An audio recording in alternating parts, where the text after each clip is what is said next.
Hello, this is my channel Everything Reddit. Thank you so much for stopping by. I will try to post videos once a day. Now let's start this video. Posted by you, Waste Independent 21, AITA for not waking my partner up and causing him to miss a family trip.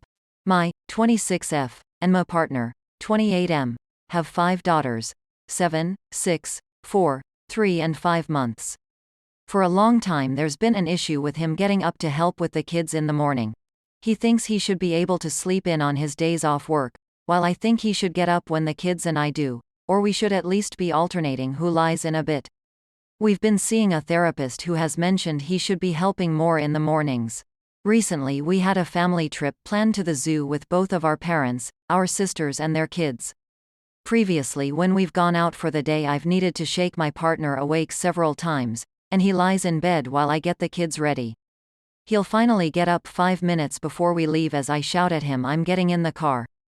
I've mentioned to him that this is very frustrating as it's a lot of work getting the kids ready to go out, and it's not fair to leave it up to me while he lies in bed. He'd apologize and promise that the next time he'd get up and help. The night before the trip I told him I'd need him to be awake at 6:30 a.m., so we could get everyone ready to leave by 8 a.m. He said he'd set an alarm and we went to bed.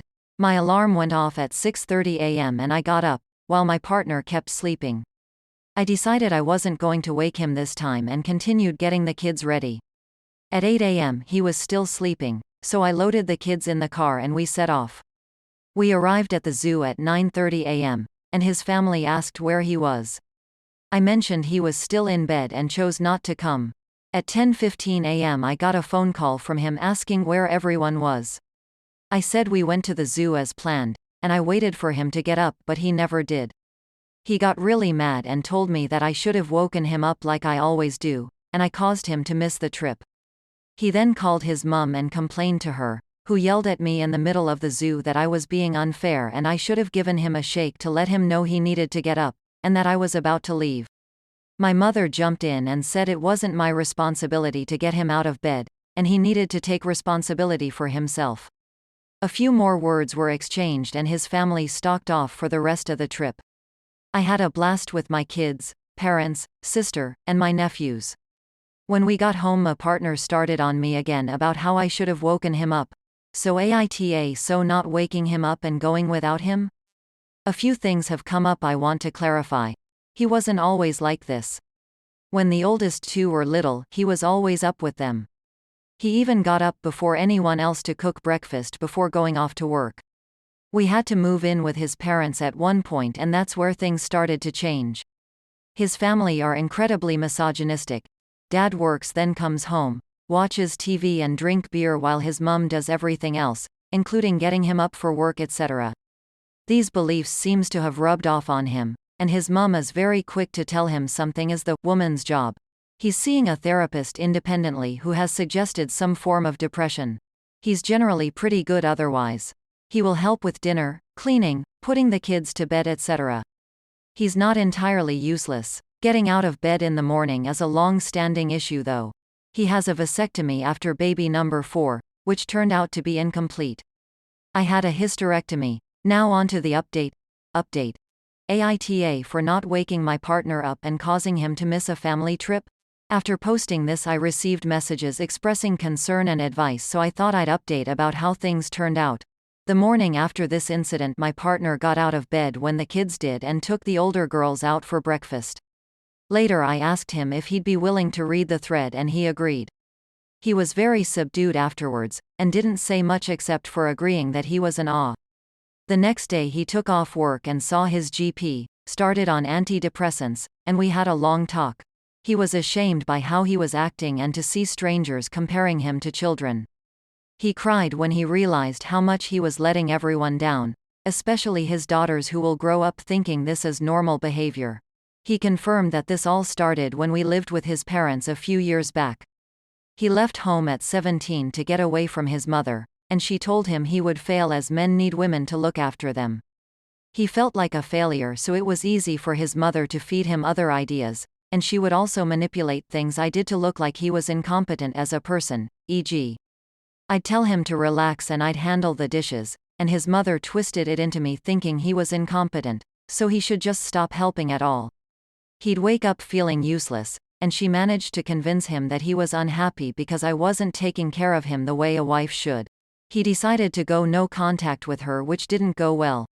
She cried and told him he was a horrible son for abandoning his mother, and that I was trying to control him by forcing him to do it. He blocked her, but she just used different numbers to continue calling him. After a week or so, he ended up changing his number, and we haven't heard from his family since. He brought up that he was unhappy at work as it wasn't stimulating enough, but he felt like he couldn't leave. I offered to pick up some part-time work, but he said no. He talked to his boss and took some time off, and eventually quit. He spoke to my dad, who used some connections and got him a good job at his company. The new job is a primarily work-from-home position, so he is able to help with the girls more and has more free time. He is able to take the girls to school and watch them play while he works, which they all enjoy.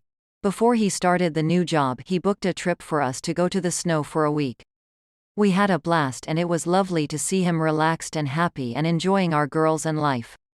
He's promised to be more honest about how he's feeling, and our relationship has improved immensely. Thank you for everyone who gave judgment and advice, as he says it really helped him see things more clearly, especially the toxic relationship with his mother. Now on to the last story. Posted by you, Public Muffin 2185. AITA for refusing to go to the funeral of my stepmom's mom. My mom died when I was a baby, and my dad married my stepmom when I was 4. She had 3 kids with her ex-husband, and I have 2 siblings who were born after my dad and stepmom were married. Stepmom had a big family, and her mom was the heart of the family, and she was always so generous with her grandkids. But it was always clear I was not one of them. My dad and stepmom insisted I couldn't be left out, so she just got me lesser stuff. Things like used coloring books, second-hand and mostly broken toys, basic socks that were often too small, and ratty old second-hand books once I got a little older. In comparison, my stepsiblings and younger siblings got video games, video game consoles, expensive toys like go-karts and big dollhouses, cell phones, laptops, etc. They also got treated to special trips that I wasn't welcome on. She would secretly give them money or grab ice cream with them and leave me out when everyone was gathered. She also took photos behind my dad and stepmom's back. But even when they did find out, nothing was done. I felt like crap, honestly. My stepsiblings' dad hated me too, and they never accepted me either because so many adults in their life didn't. I have always felt like my dad and stepmom should have protected me more. She always said I was her daughter too, but let me be treated so differently. They all know it hurt. I'm 17 now, and my stepmom's mom passed away recently, and the funeral is in a couple of days. I told them I won't go. They wanted me to pretend to be the grieving grandchild and join the others. But I'm not grieving, and I was clearly never a grandchild. My dad and stepmom are mad at me for saying no. Dad said I should be there for my stepmom. AITA?